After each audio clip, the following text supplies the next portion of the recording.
et bienvenue à ce 21e numéro de Territoire Éco. Territoire Éco, c'est l'émission dédiée à l'économie azuréenne du groupe Nice Matin, réalisée en partenariat avec la Chambre de commerce et d'industrie Nice Côte d'Azur et nos confrères du journal Tribune Côte d'Azur. Avec moi pour présenter cette émission, Agnès Farrugia, journaliste au service économique de Nice Matin. Bonjour Agnès. Bonjour Karine. Et Isabelle Ozias, rédactrice en chef de Tribune Côte d'Azur. Bonjour Isabelle. Bonjour Karine. Et on débute sans plus tarder ce 21e numéro de Territoire Éco avec la grande interview.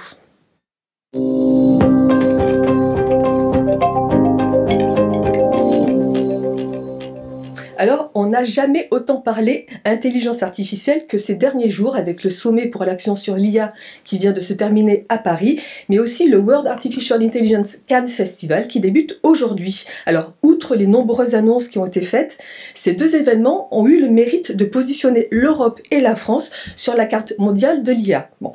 Pour aborder ce sujet, nous avons invité Christophe Olnet. Bonjour Christophe. Bonjour.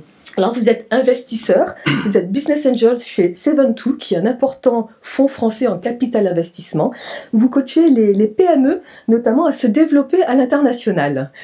Mais vous avez, tout au long de votre carrière, eu la technologie pour fil conducteur. Vous avez notamment été président Microsoft d'Asie du Sud et de France. Et donc l'innovation et la tech, ça vous connaît. Vous suivez attentivement les avancées en IA, donc ce qui tombe très bien parce que ça va être notre sujet. Alors, avant de vous laisser entre les mains expertes d'Isabelle et d'Agnès, je commence avec une première question. Emmanuel Macron a déclaré lors du sommet pour l'action sur l'IA qu'il aimerait faire de la France la tech pensante européenne de l'intelligence artificielle. Les entreprises qui domineront ces technologies seront parmi les leaders mondiaux de demain, a-t-il déclaré. Alors, comment se présente le réveil français ? Je crois que ce sommet pour l'intelligence artificielle a été un vrai succès. Donc, il faut s'en féliciter. Je pense que c'est quelque chose que Emmanuel Macron sait particulièrement bien faire, notamment un peu dans la lignée de ce qu'il fait avec les Choose France, c'est-à-dire la capacité à faire venir un ensemble de bonnes volontés, d'acteurs prêts à investir et de cristalliser ça dans un moment qui crée une dynamique. Donc de ce point de vue, je pense que c'était très positif, surtout à un moment où il est important de faire prendre conscience de la révolution que représente l'intelligence artificielle, qui va toucher la façon dont on s'éduque, la façon dont on s'informe, la façon dont on travaille, avec des répercussions énormes. Et je pense que de ce point de vue, l'effet médiatique a été très positif dans une prise de conscience nécessaire de toute la société, des enjeux qui sont autour de l'intelligence artificielle. Agnès ? Oui, moi je voulais juste savoir, les 109 milliards d'euros annoncés par Emmanuel Macron, d'où viennent-ils ? La France ne peut pas, elle, investir seule dans ce domaine. Alors, c'est un très bon point, et c'est vrai que ce qu'on observait depuis quelques mois, c'est une différence énorme entre les investissements qui étaient faits en France, en Europe et les États-Unis. Le fait qu'il ait franchi la barre des 100 milliards, c'était pour lui arriver à 1/5 de Stargate, qui était l'investissement, le montant total d'investissement des 500 milliards annoncés par les Américains. Et comme on est à peu près 1/5 du marché, c'était un marqueur important. Ces 109 milliards, ils viennent d'investissements privés pour l'essentiel, à part peut-être une dizaine de milliards prévus par la BPI. L'essentiel, la moitié est dans un fonds d'investissement des Émirats Arabes Unis qui s'appelle MGI, qui représente à peu près 50 milliards. Quelques gros fonds d'investissement américains pour une trentaine de milliards. Sachant que l'essentiel de ces investissements va être concentré sur l'infrastructure, parce que l'intelligence artificielle, pour tourner, elle a besoin de beaucoup de serveurs et beaucoup de gros centres de données, ce qu'on appelle des data centers. Et c'est vrai que la France a un avantage concurrentiel avec la qualité et la non-carbonation de son énergie. Et on veut en faire un caractère différenciateur. Et donc, il a beaucoup poussé dans les investissements sur cet aspect infrastructure. Mais n'est-ce pas un peu gênant que ce soit des entreprises ou des fonds d'investissement étrangers qui investissent en France ? Je crois qu'aujourd'hui, on est dans une économie mondiale et on n'a certainement pas, nous, la capacité surtout avec notre budget à l'heure actuelle, à libérer 100 milliards pour... Et puis je pense pas que ce serait ça. Moi, je pense que le gouvernement, il est là pour organiser un environnement attractif pour les investisseurs. Et à côté de ça, il faut un certain nombre de règles, notamment sur les enjeux de souveraineté. Mais il faut mieux avoir les data centers chez nous, gérés dans nos lois territoriales, plutôt que de dépendre de data centers à l'international. Donc, de ce point de vue, je pense que c'est bien. Et puis c'est aussi positif de voir qu'on est capable de mobiliser des fonds qui ne sont ni américains ni chinois, parce qu'il y a une vraie bataille géopolitique et il faut qu'on soit un peu pragmatique, voire un peu cynique, en étant capable de faire jouer des alliances diverses. Justement, on voit bien, c'est pas qu'un enjeu économique, c'est aussi un enjeu géopolitique. Avec l'arrivée du robot conversationnel DeepSeek, qui nous vient de Chine, on a l'impression que l'IA prend un deuxième souffle et que l'Europe pourrait se placer entre les blocs américains et chinois. Mais comment? Alors, vous avez tout à fait raison. Et DeepSeek, c'est un événement très important qui s'est produit il y a quelques semaines, c'est-à-dire l'annonce par les Chinois d'un modèle beaucoup moins gourmand, à la fois beaucoup moins gourmand dans son entraînement pour arriver pour la mise en œuvre et dans son exploitation. Un rapport de 1 à 20.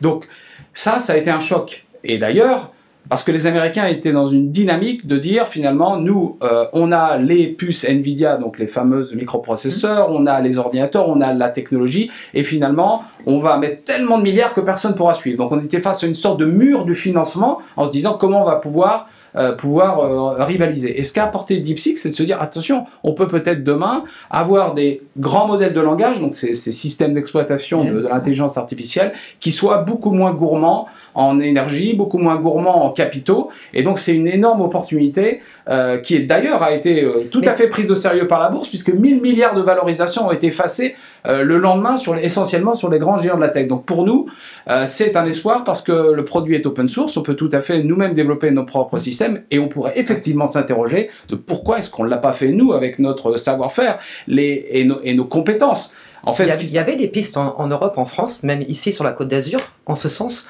sur la frugalité de la récolte de data. Et je pense que c'est une bonne leçon parce que plutôt que d'essayer de faire comme les Américains, c'est-à-dire de partir dans cette course effrénée au gigantisme des data centers, on aurait pu réfléchir à une innovation sous contrainte. C'est ce qu'ont fait les Chinois. Ils ont réussi à sortir quelque chose. Et donc, je crois que ça veut dire aussi, et c'est peut-être à mon avis aussi un message plus général pour l'Europe, c'est de ne pas seulement essayer de répliquer ce que font les Américains. On va pas recommencer Quant ou Quero, ce genre de choses. On a claqué des centaines de millions d'euros finalement ou des dizaines de millions d'euros pour faire des produits qui étaient des vagues copier-coller de ce qui existait en moins bien. Il faut réfléchir à quelle est la vague suivante. Et ce qu'a montré DeepSeek, c'est qu'il y a une vraie révolution, une transformation de la chaîne de valeur autour de l'intelligence artificielle. Est-ce que les modèles de langage très larges, est-ce qu'ils vont pas être commoditisés et perdre de leur spécificité? Et moi, je crois que oui, et je pense que la valeur va se déplacer vers les usages. Okay. Moi, je voulais parler réglementation. A priori, l'Europe avec l'IA Act entre avec la réglementation. Est-ce que ce ne sera pas être un frein à l'innovation? Alors ça, c'est un débat. Je dirais que aujourd'hui, on avait pris du retard sans avoir l'IA Act. Donc je pense que c'est toujours, on aime bien prendre le bouc émissaire européen plutôt que de se poser la question de savoir pourquoi on n'a pas fait DeepSeek nous-mêmes. Ceci étant, je pense qu'il y a eu un gros débat hier et on a vu ces tensions géopolitiques puisque finalement les Américains et les Anglais, mais surtout les Américains, n'ont pas signé le communiqué final.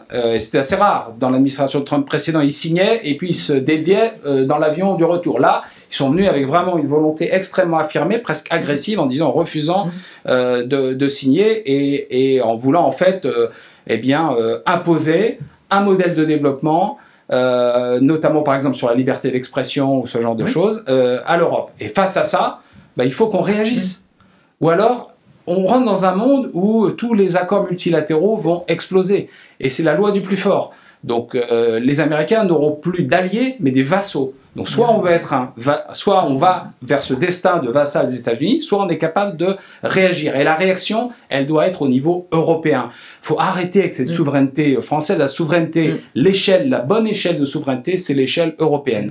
Et de ce point de vue, il y a quand même eu des signes intéressants dans le sommet pour l'IA, avec cette initiative des champions de l'Union européenne pour l'intelligence artificielle, en anglais c'est AI EU Champions Initiative, et donc qui est très intéressante parce que elle a mobilisé des acteurs Airbus, Siemens, des acteurs européens autour du développement de nouvelles compétences sur les usages, et qui à mon avis sont un domaine sur lequel on a vraiment notre mot à dire. Et puis l'autre élément intéressant, c'est qu'on parlait de 109 milliards, et la Commission européenne a décidé d'abonder les 150 milliards qui étaient engagés par ces acteurs-là sur le European Champions Initiative de 50 milliards supplémentaires, ce qui fait qu'il y a eu une sorte de promesse de don, si je puis dire, un peu comme le Téléthon, 300 milliards en tout, ce qui est énorme. Bien sûr, tout ne sera pas investi, certaines choses sont comptées 2 fois, mais quand même, d'un point de vue symbolique, c'était quand même très important. Donc l'Europe peut réagir. Et la régulation, pour répondre à votre question, je pense on en a besoin d'une, parce que avec la puissance de ces outils, je veux dire, il y a des risques absolument énormes qui sont potentiels, et on ne peut pas les ignorer. Donc il faut qu'on soit capable de déterminer un certain nombre de règles qui ne soient pas un frein pour l'innovation. Et de ce point de vue, il y a eu des pistes d'amélioration de l'IA Act pour le rendre, disons, pour faire en sorte qu'il soit pas trop contraint. Pas trop contraint et vraiment centré sur les très très grands modèles de langage et laissant plus de liberté aux acteurs qui sont justement sur les applications et les usages. Alors on dit souvent qu'en France, notre grande force, c'est d'avoir des cerveaux, et que justement ces cerveaux sont souvent expatriés aux États-Unis parce qu'il y a plus de sous pour développer les techs. Et puis dans un même temps, les Chinois font DeepSeek et nous on fait Lucie, qui marche pas du tout, qui marche aléatoirement. Quelles sont nos forces et quelles sont nos faiblesses? Voilà, je pense qu'il faut tout de suite évacuer le sujet Lucie. Je pense que c'est un ensemble d'acteurs qui ont voulu profiter du sommet pour faire un peu de publicité. Ils ont lancé un outil qui n'était pas du tout prêt. Moi, ce que je regrette, c'est que l'État, finalement, y ait apporté une caution. Quand on lance un grand modèle de langage, la première chose qu'on fait, c'est qu'on vérifie quand même qu'il y a des hallucinations de base qui existaient il y a 2 ans et qui ne sont pas non plus. Donc tout ça me paraît en fait non professionnel, donc oublions ça, et je pense qu'il ne faut pas juger la capacité de la France en IA à l'aune de Lucie. C'est quand même un super mauvais signal. Oui, mais aujourd'hui on voit que par exemple autour de Mistral, il y a un ensemble d'applications qui ont été mises en œuvre, notamment avec France Travail, avec d'autres, et où finalement on voit que les utilisateurs disent bah, c'est faux, ça me fait gagner beaucoup de temps, ça me fait gagner en productivité. Donc on voit que là il y a un certain nombre je pense qu'on va être capable de mobiliser nos cerveaux, nos entreprises. Après qu'il y ait des Français qui soient à l'étranger, je pense par exemple à une société absolument formidable dont on ne parle pas souvent assez, qui est Hugging Face, qui a été créé par des Français et qui, à mon avis, va être un acteur très important parce qu'il se positionne, eux, au-dessus des modèles de langage en permettant finalement d'être une sorte de place de marché pour pouvoir choisir la meilleure IA en fonction de ses besoins. Et je pense que c'est un positionnement très malin. Et voilà, donc ces Français-là, certains effectivement travaillaient par exemple chez FAIR, le laboratoire de recherche-développement de Meta. Ils ont appris beaucoup de choses et ils sont revenus et créent des startups maintenant en France. Il y a beaucoup de startups qui se créent autour de ce vivier de compétences qui avait été créé par les acteurs de la tech. Donc je pense qu'il ne faut absolument pas être en autarcie, il faut accepter la mobilité des talents. Et il faut accepter aussi qu'on ait moins d'investissements que les Américains ou que les Chinois et peut-être adresser des marchés plus de niche. Alors, d'abord, aujourd'hui, les investissements qui ont été annoncés sont colossaux et correspondent à un modèle de développement qui sera peut-être remis en cause par des modèles plus légers, plus frugaux. Et je pense qu'on a un génie qui nous permet de pouvoir imaginer d'autres choses. Et aussi, peut-être, vous disiez sur d'autres, plutôt que des niches, je préfère dire anticiper le coup d'après. Et je vais vous donner un exemple, ce sont les agents IA autonomes, qui peuvent, à mon avis, révolutionner l'industrie du logiciel. Aujourd'hui, quand vous avez dans les entreprises des CRM, des logiciels SAP, des choses comme ça, avec des écrans compliqués, on a tous souffert de ça. En fait, dans la réalité, c'est qu'aujourd'hui, ce qui est important, c'est qu'il y ait une base de données très importante d'un côté. De l'autre côté, une interface conversationnelle à laquelle je peux m'adresser en disant, bah, tiens, je voudrais connaître tous les clients tous les prospects qui ont l'intention d'achat à un horizon de 3 mois pour un panier moyen de temps. En fait, l'IA l'agent conversationnel va lancer des petits agents autonomes qui vont aller chercher les infos et me les redonner dans un langage naturel. Donc on voit qu'on a une opportunité de complètement disrupter l'industrie du logiciel. Et moi, là, c'est un domaine sur lequel nous, on est très bons, les Français, et je pense qu'on devrait aller à fond là-dessus. Et ça risque pas justement de réveiller cette peur que l'IA va faire perdre des emplois ? Alors effectivement, je parlais tout à l'heure des risques qui sont associés. L'intelligence artificielle va permettre de gagner en productivité, mais elle va affecter effectivement un certain nombre d'emplois. Alors, tout n'est pas négatif. On a un problème, comme vous le savez, en France, en Europe et dans beaucoup de pays développés, c'est ce choc démographique qui nous attend, puisqu'on va perdre chaque année plus de 2 millions de travailleurs en Europe actifs. parce que les 15-64 ans diminuent, la tranche 15-64 ans diminue l'argent au profit de la tranche suivante. Et donc là, ça pose d'énormes problèmes. Et on pourrait, il y a une vision positive qu'il faut avoir de l'IA qui permettrait eh bien, de découpler croissance économique et croissance démographique. Parce que la décroissance démographique fait perdre du PIB, alors que si on arrive à recréer de la valeur et par l'intelligence artificielle, on pourrait découpler la capacité en force de travail de la croissance économique. Donc ça, c'est une vraie opportunité. À côté de ça, c'est vrai que ça pose des questions fondamentales, plus globalement sur la façon dont le travail va être réparti et sur le sens du travail à terme. Et c'est, à mon avis, un sujet sociétal sur lequel il serait intéressant d'avoir une vraie réflexion. Mais aujourd'hui, il faut reconnaître que, poussé par les Américains, on est plutôt dans une fuite en avant avec une dérégulation effrénée. Isabelle, l'état des lieux en région sud? Oui, l'état des lieux. Alors, on est en plein WAICF à Cannes. C'est un grand événement mondial, alors qu'on s'est fait un petit peu voler par Paris. Mais on voit qu'ici, on a des ambitions. Vous, avec votre regard un petit peu extérieur, bien que vous connaissiez bien notre région, qu'est-ce que vous en pensez? Est-ce qu'on est vraiment une région d'IA? Moi, j'ai toujours pensé que, en tant que Parisien et Breton que je suis à l'origine, j'ai toujours pensé que la région niçoise, Sophia Antipolis, c'était vraiment potentiellement la Silicon Valley de l'Europe. Et j'ai toujours finalement regardé avec déception ce qui se passait en me disant on n'arrivait pas à compter ça. Bon, il y a des tas de raisons, vous connaissez certainement mieux que moi, mais je vois qu'il y a il y a un dynamisme économique qui existe, il y a des startups, il y a le projet, les plans sur l'intelligence artificielle.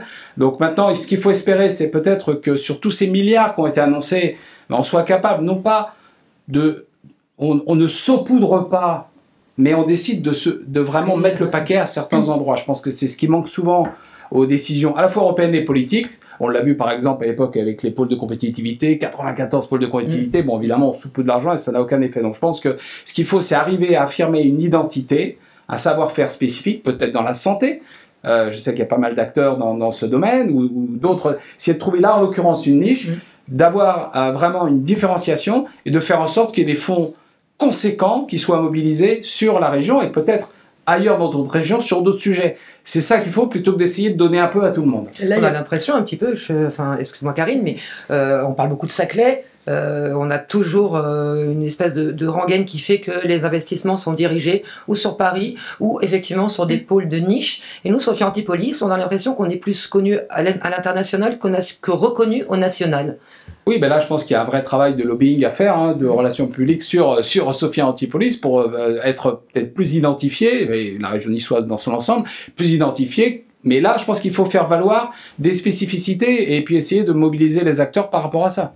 Après, dans l'enveloppe 209 milliards d'euros qui a été annoncée par le président Macron d'investissement étranger pour l'IA en France, il y a quand même un projet du Suédois Evroc qui vient construire un méga data center ici à Mougins, ou encore Accenture qui prévoit d'investir. Et plus largement sur la région sud, il y a pas mal de projets et pas mal d'argent qui vont être mis, qui sont des promesses d'investissement. Voilà, et ça, il va falloir le suivre. Evroc, c'est un très bon exemple.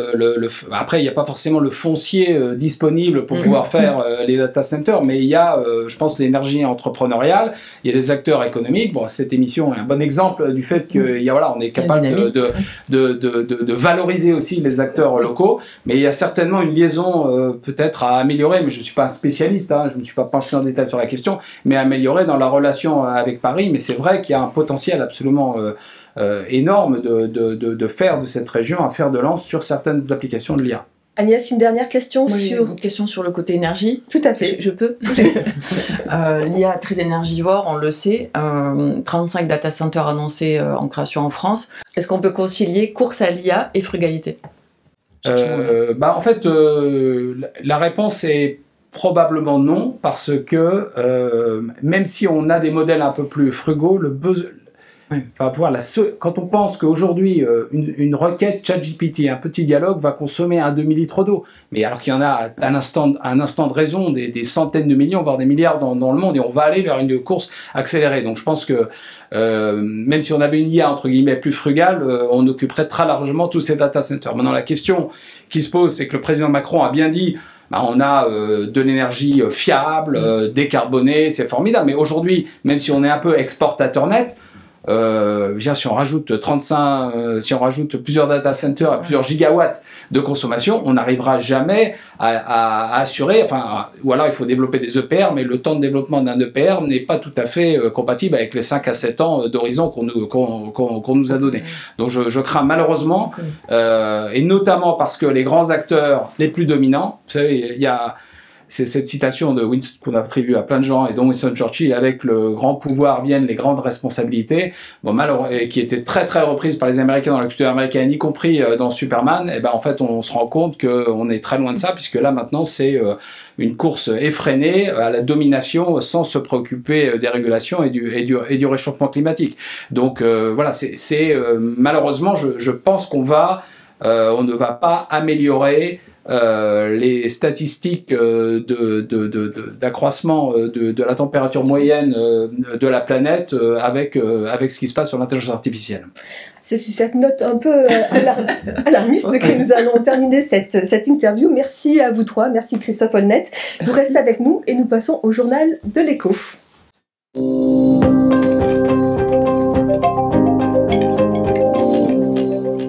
Agnès, Isabelle, c'est à vous de jouer. Christophe Holnet, vous n'hésitez pas à intervenir si vous le souhaitez. Alors, mesdames, on joue en février, c'est un peu normal, on jongle entre le froid et un peu le chaud, côté contexte économique.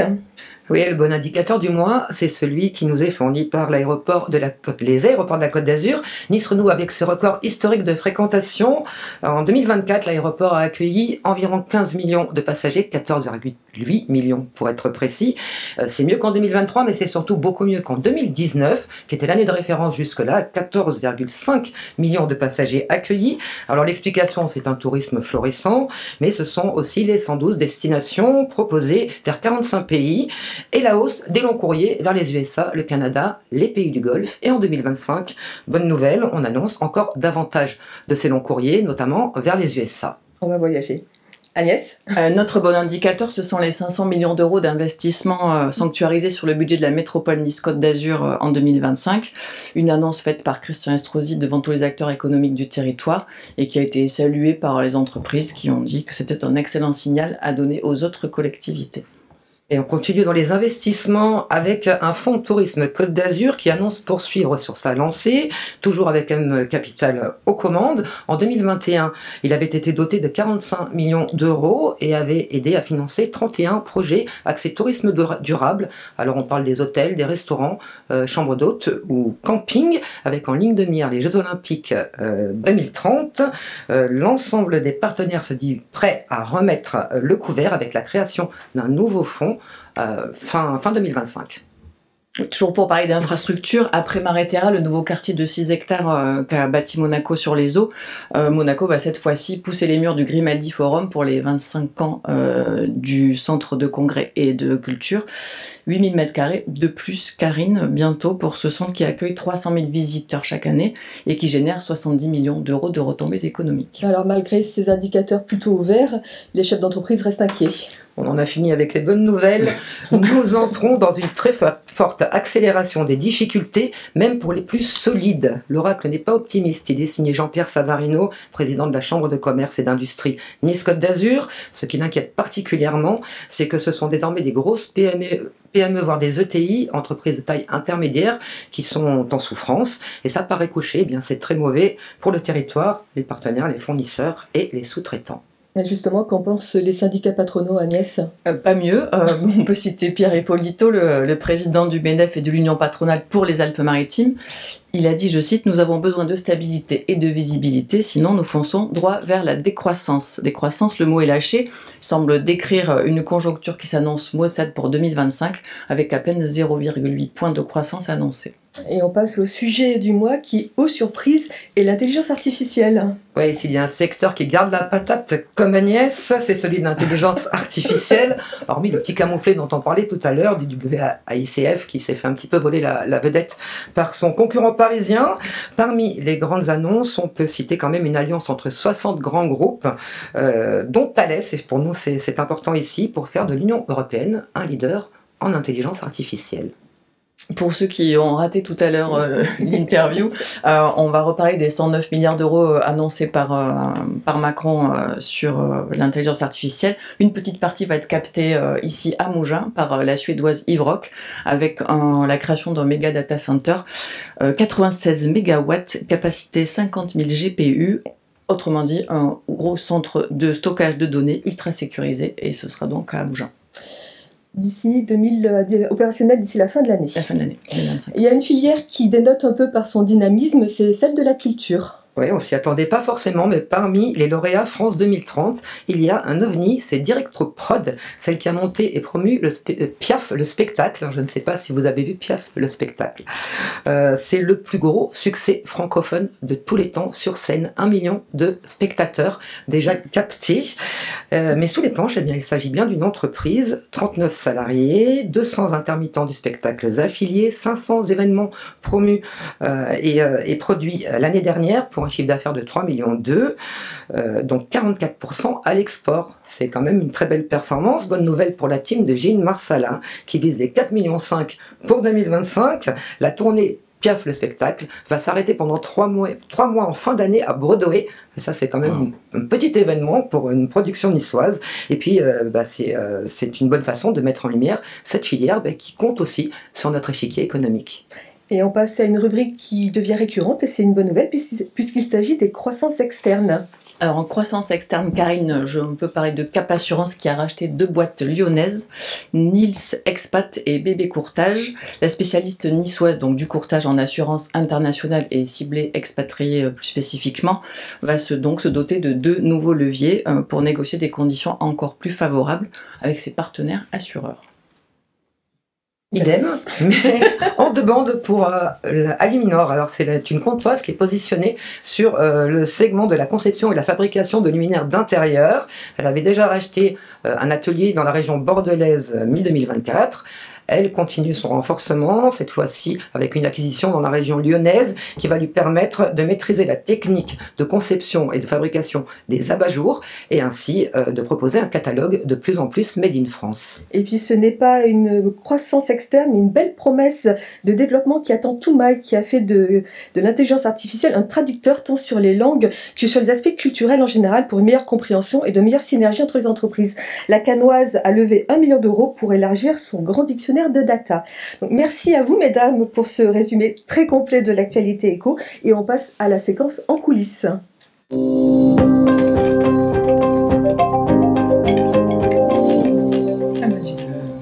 Cette séquence en coulisses nous emmène à Saint-Césaire, une fois n'est pas coutume, chez le parfumeur Marcus Purway qui fête cette année ses 200 ans d'existence. L'entreprise développe ses propres parfums, qu'ils soient corporels ou d'ambiance, et aussi ses propres cosmétiques. Mais l'entreprise se démarque des autres par son mode de distribution qui est la vente à distance. Un reportage que Agnès vous avez réalisé avec Franck Fernandez à la vidéo. On regarde la vidéo. On fabrique l'intégralité de nos produits ici, chez nous, en interne. Notre particularité, c'est de proposer un parfumeur en vente à domicile.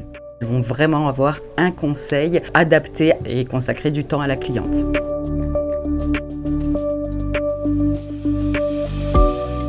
La société Marcus Purway a été créée en 1825 à Cannes, premier parfumeur cannois. Monsieur Purway a eu la bonne idée d'importer des matières premières du monde entier et de les incorporer à ces mélanges. Et c'est à partir de ce moment-là que la société a pris son envol et a été portée par des artistes, mais aussi des célébrités. 2010, je décide de racheter cette pépite, une boutique à Cannes, et l'idée c'était de proposer un parfumeur en vente à domicile. Ça ne s'est jamais fait et c'était un pari osé. Nos 3 forces sont tout d'abord ces 200 ans d'histoire. La deuxième force, c'est qu'on fabrique l'intégralité de nos produits ici, chez nous, en interne. C'est-à-dire que ça part de la composition parfumée, le parfumeur qui va imaginer des formules. Mon métier, c'est parfumeur. Je crée toutes les odeurs de la maison Marcus Purway. Par exemple, pour une bougie qui doit sentir la fraise, je vais créer le parfum fraise qui va aller dans la bougie à la fraise de Marcus Purway. Puis la fabrication de cette formule, Le mélange dans les différents supports, alcool pour le parfum, cire pour de la bougie, émulsion pour de la crème parfumée. Et la troisième force, évidemment, c'est notre modèle de distribution. On s'adresse uniquement à la vente à domicile, donc à des vendeurs à domicile indépendants qui vont, eux, diffuser nos produits à travers la France, à travers l'Europe. Nous sommes leaders dans la vente à domicile en tant que parfumeurs. Nos 3800 vendeuses vont chez les hôtesses. Qu'est-ce qu'une hôtesse? C'est une personne qui va ouvrir les portes de son domicile et plus particulièrement les portes de son salon. Et ce salon va se transformer soit en magasin de parfums, soit en bien-être. Nous avons ouvert le marché en France, en Belgique, en Outre-mer, le marché de l'Allemagne et du Portugal l'année dernière. Et nos ambitions sur 2025, c'est l'ouverture de la Suisse. Marcus Perrouet, ça représente aujourd'hui 16 millions de chiffres d'affaires. Nos ambitions pour 2025, c'est d'arriver à 19 millions de chiffres d'affaires, d'avoir le même rythme de nouvelles ambassadrices et nouveaux ambassadeurs, recruter 1000 personnes en plus et aller toujours à la conquête de nouveaux marchés. Le pari a été osé, une transformation de mode de distribution, de la boutique à la vente à domicile. Ce qu'on souhaite pour l'avenir, c'est continuer à innover, faire des produits extrêmement spécifiques qu'on maîtrise en interne et c'est ce qui va faire, je pense, notre force. Marcus Perrouet, un bel exemple de vente à domicile que vous pourrez retrouver, un reportage que vous pourrez retrouver lundi dans le prochain numéro de l'Écho. On passe à la dernière partie de Territoire Éco, le pitch du mois, mais avant je veux remercier notre invité Christophe Holnet pour son expertise sur l'IA. Merci beaucoup Christophe. Merci de m'avoir accueilli. On passe donc au pitch du mois.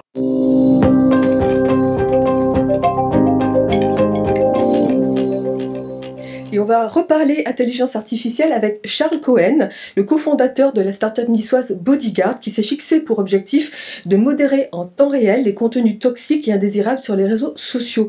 Une solution qui s'adresse aux particuliers comme aux entreprises. Charles, bonjour, bienvenue. Et vous avez 90 secondes pour nous expliquer les fonctionnalités de Bodyguard. Super, merci beaucoup. Alors, on va parler de contenu haineux, de haine en ligne et de cyberharcèlement. C'est un sujet qui explose depuis maintenant de nombreuses années. Rien que sur l'année dernière, c'est 16% d'augmentation des contenus haineux d'année en année. C'est un drame qui a en fait un impact très problématique économique, à la fois pour les entreprises, personnelles, mentales pour les individus, et également de vraies problématiques démocratiques et sociétales. On a une liberté d'expression qui est vraiment en danger à ce niveau-là. Donc c'est pour ça que, en fait, chez Bodyguard, on développe des technologies qui vont récupérer, analyser et retirer les contenus haineux sur les réseaux sociaux. Ces technologies-là, on les met dans les espaces commentaires des réseaux sociaux de très grandes entreprises. On les met également directement dans des marketplaces, des jeux vidéo, des sites de rencontres, afin de protéger le plus de monde possible, entreprises et particuliers, des contenus haineux sur les réseaux sociaux. On fait ça avec le texte, on fait ça avec l'image, en plus de 45 langues. Et Bodyguard, c'est à peu près 2 à 3 milliards de contenus analysés par mois. C'est à peu près 2,5 milliards de personnes protégées également en temps réel des contenus haineux sur les réseaux sociaux. Et c'est une équipe de 40 personnes réparties entre Paris et Nice, 2 levées de fonds, autour des 16 millions d'euros. On travaille avec à peu près 80 grands comptes, 80 grandes entreprises, et voilà, on est ravis de les accompagner sur ces sujets-là. Et ce qui va arriver, ça va être la modération maintenant de la vidéo, de l'audio, ça va être de plus en plus de technologies de Generative AI, justement, dont on parlait, pour accompagner les entreprises sur leur sujet de compréhension, pour donner une voix à la communauté et comprendre quels sont leurs besoins. Parfait, merci Charles. Merci à vous. Une très très belle initiative que vous avez mis en place avec Bodyguard. C'est la fin de ce 21e numéro de Territoire Éco, une émission que vous pourrez voir et revoir sur les pages Facebook de Nice Matin, sur la chaîne YouTube, mais évidemment sur son site, nicematin.com, et sur le site de Tribune Côte d'Azur, tribuca.net. Merci à vous tous de nous avoir suivis. Merci à Sophie Doncé et à Philippe Bertini à la réalisation de cette émission, à Chloé Vorgard à la conception de l'émission. Merci à vous, mesdames, Agnès et Isabelle, pour votre expertise économique. Et nous vous donnons rendez-vous le mois prochain pour de nouvelles actualités économiques. Merci, au revoir.